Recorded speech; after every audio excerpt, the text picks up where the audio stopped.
What is Confluence? Confluence is a file storage and data management system. We use it to store all the documentation associated with a project. So in our case, project 2 for Proof Lab.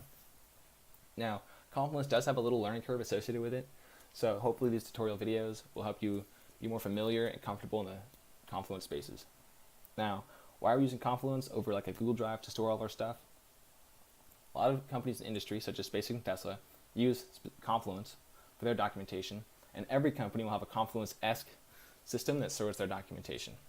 Now, documentation I like to think of as a breadcrumb trail that someone can follow along, picking up each breadcrumb or piece of documentation that we leave, and almost rebuild the exact same car that we made. So, with that said, how do we make our Confluence and our documentation the best it can be and leave the most streamlined bread trail we can?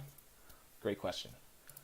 It all depends on what we put on Confluence. Now, Confluence shouldn't be a file dump to just like throw any file you want. It should have lots of pictures, relevant research to how the designs or manufacturing processes changed or how they are now, philosophy behind designs, decisions we make, yada, yada, yada. It should have very specific and important documents for us. But with that said, when in doubt, throw it on Confluence. If it's like, I don't know if we'll use this PDF or article from a test and documentation procedure, throw it on Confluence anyway. It's much easier to take it off Confluence and put it back on Confluence.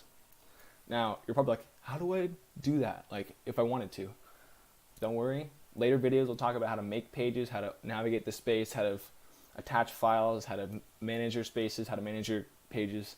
All of that will be discussed later. This is all about the philosophy of Confluence.